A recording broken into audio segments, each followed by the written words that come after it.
ہیں جی. اچھا، جب حج پہ جاتے ہیں نا تو 9 تاریخ کو عرفات کا دن 9 تاریخ کو عرفات کا دن ہوتا ہے. وہاں عصر کی نماز کا وقت ظہر کی نماز کے ساتھ ہی ہو جاتا ہے، یعنی ظہر کی نماز کے ساتھ ہی عصر کی نماز پڑھ لیتے ہیں. ٹھیک ہے. اچھا، پھر جب وہاں سورج غروب ہو جاتا ہے عرفات کے میدان میں تو وہاں سے چل پڑتے ہیں مزدلفہ کی طرف. مغرب کی نماز عرفات میں نہیں پڑھنی، نہ راستے میں پڑھنی ہے، مزدلفہ میں جا کر عشاء کی نماز کے ساتھ پڑھنی. ٹھیک ہے جی. یہ کس نے بتایا؟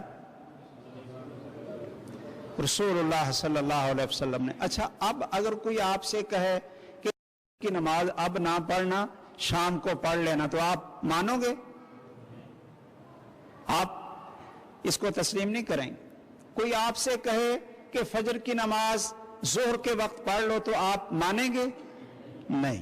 آپ کہیں گے رسول اللہ صلی اللہ علیہ وسلم نے جو کچھ فرما دیے ہم تو وہ کریں گے.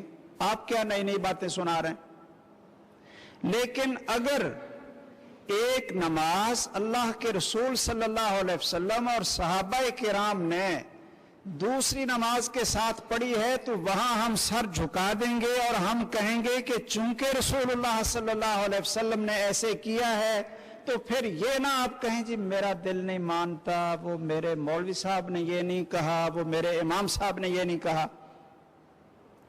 آپ نے 9 عرفات کو 9 تاریخ کو عرفات کے دن عصر کی نماز ظہر کے ساتھ ہی پڑھ لی اور شام تک پھر عرفات کے میدان میں دعائیں کرتے رہے، روتے رہے، اللہ سے مانگتے رہے، اور جب سورج غروب ہو گیا تو اسی وقت مغرب کی نماز نہیں پڑھی. مغرب کی نماز نہیں پڑھی. مزدلفہ کو چل پڑے. راستے میں آپ نے وضو بھی کیا تو صحابی کہنے لگے، حضرت اسامہ تھے، کہنے لگے الصلاۃ یا رسول اللہ، اے اللہ کے رسول صلی اللہ علیہ وسلم نماز پڑھنی اس لیے وضو فرمایا؟ کہا نہیں، الصلاۃ امامک، نماز یہاں نہیں، نماز یہاں نہیں. کئی ہمارے بھائی ادھر سے جاتے ہیں نا بزرگ، وہ کہتے ہیں کہ نہیں جی ہم تو عصر کی نماز عصر کے وقت میں پڑھیں گے. او بھائی، جس ہستی نے عصر اور ظہر کی نماز کے اوقات متعین کیے ہیں اسی ہستی نے 9 عرفات 9 ذوالحجہ کو عرفات کے میدان میں اسی ہستی نے عصر کی نماز ظہر کے ساتھ پڑھی ہے. جس ہستی نے یہ فرمایا کہ سورج غروب ہوتا ہی جائے تو مغرب کی نماز پڑھ لو، اسی ہستی نے وہاں عرفات میں مغرب کی نماز نہیں پڑھی، راستے میں نہیں پڑھی، عشاء کے ساتھ جا کر مزدلفہ میں پڑھی ہے. تو اتباع کا پھر کیا تقاضا تھا کہ جیسے رسول اللہ صلی اللہ علیہ وسلم کرتے جائیں ویسے کرتے جاؤ. یہ نہ کہو جی میرے جو بڑے تھے وہ اس طرح نماز پڑھتے تھے. اب اگر آپ کو صحیح بخاری سے، صحیح مسلم سے صحیح احادیث آپ کو میں سناؤں، حوالہ دے کر سناؤں، حوالہ دے کر، ٹھیک ہے، کتاب کا، صحابی کا نام اور ان کتابوں کا کہ جن کی صحت پر ساری امت کا اتفاق ہے کہ سید کائنات رحمت للعالمین محمد الرسول اللہ صلی اللہ علیہ وسلم اس طرح نماز پڑھتے تھے. تو کہیں ایسا نہ ہو کہ آپ کہیں کہ یہ نہ دل نہیں مانتا کیونکہ ہمارے ابو جان، ہمارے بابا جان، دادا جان، دادی جان، نانا جان، بڑے بزرگ فلاں تھے، وہ تو ایسے نہیں پڑھتے تھے. یہ جیسے آپ حدیث سنا رہے ہیں، کیا رسول اللہ صلی اللہ علیہ وسلم کا یہ حق نہیں آپ کے اوپر اور ہم سب کے اوپر کہ جب حدیث آپ سن لیں تو پھر ساری باتیں چھوڑ دیں؟ میں ایک حدیث سناتا ہوں تاکہ ذرا یہ نا عملاً اس کی سمجھ آ جائے. سیدنا عبداللہ بن عمر، ایک سیدنا مالک بن حویرث، سیدنا وائل بن حجر، سیدنا علی مرتضی اللہ تعالیٰ عنہ، سیدنا محمد بن مسلمہ 5 اور 10 صحابہ 15، اور پھر سیدنا ابو بکر رضی اللہ تعالیٰ عنہ، سیدنا عمر بن خطاب رضی اللہ تعالیٰ عنہ، یہ سب صحابہ کہتے ہیں جب رسول اللہ صلی اللہ علیہ وسلم نماز شروع کرتے تو آپ ہاتھوں کو اٹھاتے نماز شروع کر لیتے، اللہ اکبر۔ جب آپ رکوع کو جاتے تو اللہ اکبر کہہ کر ہاتھ اٹھاتے، جب آپ رکوع سے سر اٹھاتے تو سمع اللہ لمن حمدہ کہتے اور ہاتھ اٹھاتے۔ یہ حدیث ہے صحیح بخاری میں، صحیح مسلم میں، اور ساری اصول ستہ کی کتابوں میں۔ اس کو بیان کرتے ہیں عبداللہ بن عمر، وائل بن حجر، مالک بن حویرث اور دوسرے صحابہ کرام۔ اب ہمیں کیا کرنا چاہیے؟ کیوں جی؟ جب حدیث سن لیں سمعنا و اطعنا، مان لیا جی، مان لیا۔ جب آپ کی حدیث آ جائے، آپ کا فرمان آ جائے، تو پھر اور کون سی ہستی ہے کہ جس کی بات کو ترجیح دی جائے؟ ہم کون ہیں کہ ہم کہیں جی اتنے سال ہو گئے ہم ایسے ہی نماز پڑھتے رہے، تو ہماری پہلی نمازیں وہ کہاں گئیں؟ تو بھائیوں، پہلی نمازوں میں تو پتہ نہیں چلا تھا کہ رسول اللہ صلی اللہ علیہ وسلم کی نماز کا طریقہ کیا ہے۔ جب پتہ چل گیا، اسی وقت عمل کرنا، اس حق کو ادا کرنا ہمارے اوپر واجب ہو گیا۔ تو پہلا حق آپ پر ایمان اور تصدیق ہے، دوسرا حق آپ کی اطاعت اور آپ کی اتباع ہے، اور تیسرا حق رسول اللہ صلی اللہ علیہ وسلم کا ہمارے اوپر پتہ کیا ہے؟ تیسرا حق بھائیو وہ یہ ہے کہ تمام کائنات میں سب سے زیادہ محبت، سب سے زیادہ پیار، سب سے زیادہ عقیدت کس کے ساتھ ہو؟ محمد الرسول اللہ صلی اللہ علیہ وسلم کے ساتھ، ورنہ ایمان کوئی نہیں۔ اچھا جی، بھائی سے بھی زیادہ محبت اور تعظیم اللہ کے رسول۔ بھائی کی کیا حیثیت ہے؟ ماں اور باپ کی کیا حیثیت ہے؟ اولاد کی کیا حیثیت ہے؟ بیوی اور مال اور دولت کی، نوکری، ملازمت، ان چیزوں کی کیا حیثیت ہے؟ سب سے زیادہ پیار اور محبت اس کائنات میں کس کے ساتھ ہو؟ محمد صلی اللہ علیہ وسلم کے ساتھ ہو۔ اللہ اکبر۔ اگر اچھا جی، اپنی جان سے بھی زیادہ آپ کے ساتھ محبت ہونی چاہیے، کیوں جی؟ اپنی جان سے بھی زیادہ؟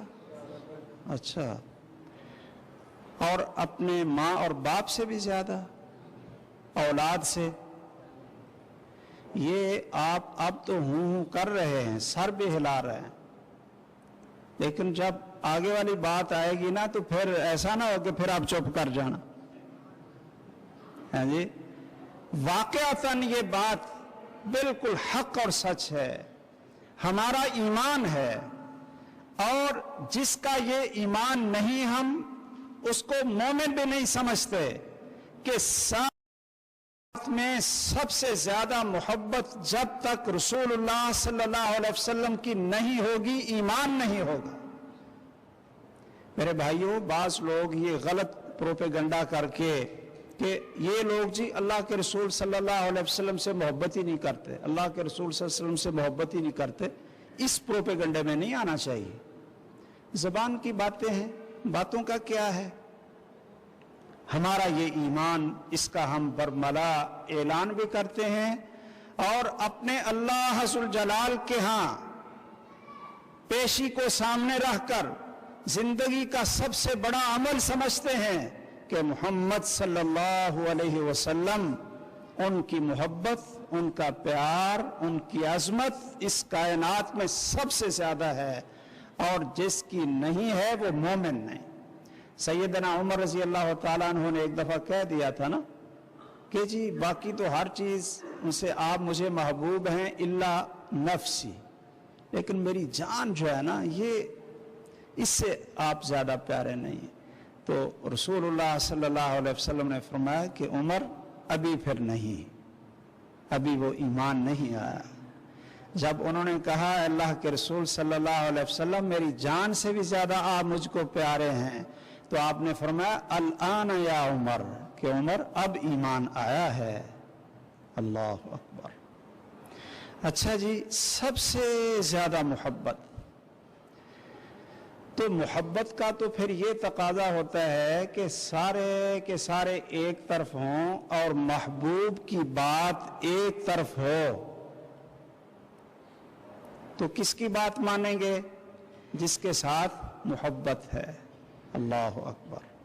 اچھا جی، ایک ہوتا ہے کہ آپ محبت کریں، اور ایک یہ ہے کہ آپ کے ساتھ بھی محبت کی جائے۔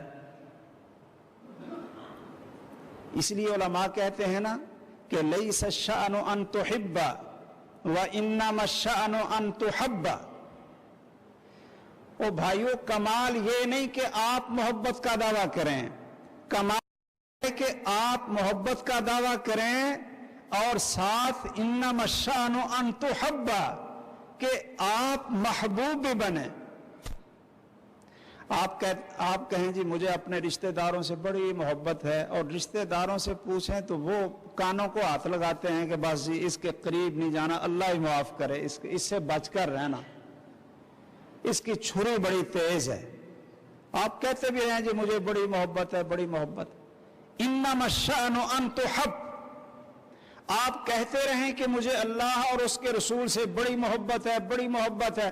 اب اللہ تعالیٰ سے پوچھیں، اللہ کے رسول صلی اللہ علیہ وسلم سے پوچھیں گے کہ آپ کو بھی اس سے محبت ہے، تو وہ کہیں کہ نہیں، اس پر تو لعنت اور پھٹکار ہے۔ صرف محب بننا، اس کا دعوے دار بننا، یہ کافی نہیں ہوتا۔ ان تحب، آپ کام ایسے کریں کہ آپ اللہ کے محبوب بنیں اور اللہ کے رسول صلی اللہ علیہ وسلم کے محبوب بنیں۔ میں ایک حدیث آپ کو سناتا ہوں۔ حضرت عبد الرحمن بن ابو قراد رضی اللہ تعالیٰ عنہ، وہ فرماتے ہیں کہ ہم نے ایک دفعہ دیکھا رسول اللہ صلی اللہ علیہ وسلم کو کہ آپ وضو کر رہے تھے، اور صحابہ کرام رضی اللہ تعالیٰ عنہم آپ کے وضو کے پانی کے قطرے زمین پر نہیں گرنے دیتے تھے، اٹھا کر ہاتھ نیچے کر کے اپنے جسم پر وہ مل لیتے تھے۔ یہ محبت کا بڑا اچھا انداز ہے۔ آپ کے جسم اطہر سے گرے ہوئے قطرے وضو کرتے ہوئے زمین پہ نہیں گرنے دیتے تھے، اپنے ہاتھوں میں لے کر اپنے جسم پہ مل رہے تھے۔ آپ نے پوچھا ما یحملکم علی ھذا، کہ اے میرے صحابہ ایسا کیوں کرتے ہو؟ کیوں جی ایسا کیوں کرتے ہو؟ تو صحابہ کرام نے پتہ کیا کہا لحب اللہ و حب رسولہ صلی اللہ علیہ وسلم، اللہ اور اس کے پیارے رسول صلی اللہ علیہ وسلم سے محبت کی وجہ سے ایسا کرتے ہیں۔ یہ جواب تو ٹھیک، لیکن کیا آپ کے جسم اطہر سے گرنے والے پانی کے قطرے جسم پر مل لینے سے محبت پوری ہو جائے گی؟ کہ اگر تم وہ کر لو تو پھر تمہاری اللہ اور اس کے رسول سے محبت ہو جائے گی، اور اللہ تعالیٰ اور اس کے رسول کی تمہارے ساتھ محبت ہو جائے گی۔ کیوں جی محب بھی بن جاؤ گے اور محبوب بھی بن جاؤ گے، محب بھی بن جاؤ گے اور محبوب بھی بن جاؤ گے۔ صحابہ کرام تو ایسی چیزیں وہ تو تلاش کرتے رہتے تھے، کہنے لگے بلا یا رسول اللہ صلی اللہ علیہ وسلم، کیوں نہیں اللہ کے رسول صلی اللہ علیہ وسلم ضرور بتلاؤ۔ تو آپ نے پھر 3 چیزیں بتلائیں۔ کیوں جی آپ بھی چاہتے ہیں نا کہ ہماری محبت ہمارے دلوں میں اللہ تعالیٰ اور اللہ کے رسول سے محبت ہو جائے اور ان دونوں کی ہمارے ساتھ محبت ہو جائے، ہم ان کے محبوب بھی بنے اور وہ ہمارے محبوب بنے۔ یہ ہم سارے چاہتے ہیں نا؟ اچھا، یہ پھر اکیلا نا جھنڈیاں لگانے سے کام نہیں ہوگا، ہاں جی، جھنڈیاں لگانے سے کام نہیں ہوگا، دیگ پکانے سے کام نہیں ہوگا۔ یہ پتہ کس سے کام ہوگا؟ سنیے، فرمایا فَلْيَصْدُقْ حَدِيثَهُ إِذَا حَدَّثَ وَلْيُؤَدِّ أَمَانَتَهُ إِذَا تُؤْمِنَ وَلْيُحْسِنْ جِوَارَ مَنْ جَاوَرَهُ۔ یہ تین کام کرو۔ پھر یہ بڑے مشکل کام ہیں جی۔ جسم پر پانی مال لیں یہ تو آسان سا کام ہے، جھنڈی شنڈی لگا لیں، سائیکل پہ جی جا رہے ہیں، کون جی؟ یہ محب رسول جا رہے ہیں۔ اچھا، آپ نے فرمایا یہ تین کام کرو، یہ تین کام، محبوب بھی بنو گے، محب بھی بنو گے، لیکن کریں کیا؟ یہ کام مشکل بڑے ہیں جی۔ پہلا کام حدیث میں آپ نے جو فرمائے فَلْيَصْدُقْ حَدِيثَهُ إِذَا حَدَّثَ، کہ جب بات کریں تو سچ بولیں۔ ہاں جی، جب بات کریں تو سچ بولیں۔ اب مجھے بتائیے کہ وہ جھنڈی لگانا آسان ہے یا بولنا آسان ہے؟ کوئی بھائی یہ یا بزرگ یا بھائی کوئی کہہ سکتا ہے کہ میں نے زندگی میں کبھی جھوٹ نہیں بولا، جھوٹ کبھی نہیں بولا؟ کیوں جی؟ ہیں؟ کوئی نہیں بول رہا۔ یہ بابا جی سوچ رہے ہیں کوئی کہ یعنی بابا جی کو پوچھ رہے ہیں اپنے ساتھی سے کہ میرے بھائیوں کتنا مشکل کام ہے کہ بیٹا ہو، بھائی ہو، زمین کا جھگڑا ہو، اس میں پھنسے ہوئے ہوں اور باپ کو یا بھائی کو گواہی دینی پڑ جائے تو وہ اپنے بیٹے اور بھائی کے خلاف گواہی دے گا؟ کیوں جی؟ عدالت میں جج کے سامنے جا کر یہ کہے کہ جج صاحب ٹھیک ہے یہ میرا بیٹا ہے لیکن یہ جھوٹ بولتا ہے، کیوں جی؟ ٹھیک ہے یہ میرا بھائی ہے، زمین کا جھگڑا ہے، پلاٹ کا جھگڑا ہے، لیکن یہ جھوٹ بولتا ہے، میری گواہی اس کے خلاف ہے۔ ہاں جی، کوئی ہے؟ جھنڈیاں لگا کر ہی سارا پیار اور ساری محبت آ گئی۔ فَلْيَصْدُقْ حَدِيثَهُ إِذَا حَدَّثَ، جب بات کریں اگر اللہ کے رسول سے سچی محبت ہے تو جھوٹ نہ بولیں۔ وَلْيُؤَدِّ أَمَانَتَهُ إِذَا تُؤْمِنَ، اور اپنی ذمہ داری کو پورا ادا کریں، امانت کے اندر خیانت نہ کریں۔ ایک خیانت ہوتی ہے مالی، آپ کے پاس کسی نے امانت رکھی ہو، آپ اس میں خیانت نہ کریں۔ اس طرح کے تو ہمارے کافی بھائی ہوں گے، کیوں جی؟ مالی امانت ادا کرنے والے۔ ایک امانت ہوتی ہے راز کی امانت، کیوں جی؟ راز کی امانت، کہ کسی نے آپ کو راز بتلا دیا تو آپ اس کو افشا نہ کریں، وہ آپ کے سینے میں ایسا دفن ہو کہ قبر تک ساتھ جائے۔ کیوں بھئی؟ یہ آپ کسی کے راز کی حفاظت بھی کر لیتے ہیں، یا وہ عورتوں کی طرح کہتے ہیں بی بی جی یہ نا یہ بات بس میں نا آپ کو بتانے لگی، یہ آپ نے اور نہیں کسی کو بتانے۔ بھئی جب وہ بات بتا دی ہے تو وہ راز رہ گئے، کیوں بھائی؟ آپ کہتے ہیں بھائی جان میرے دوست بس میں آپ کو ہم راز سمجھ کر یہ بات بتا رہا ہوں، یہ ایسا خائن بددیانت ہے۔ اور ویسے اس کے دوست کو چاہیے کہ وہ اگر واقعتاً اس کا دوست اور خیر خواہ ہے نا تو اس کو کہے کہ جھوٹ بکتے ہو، اگر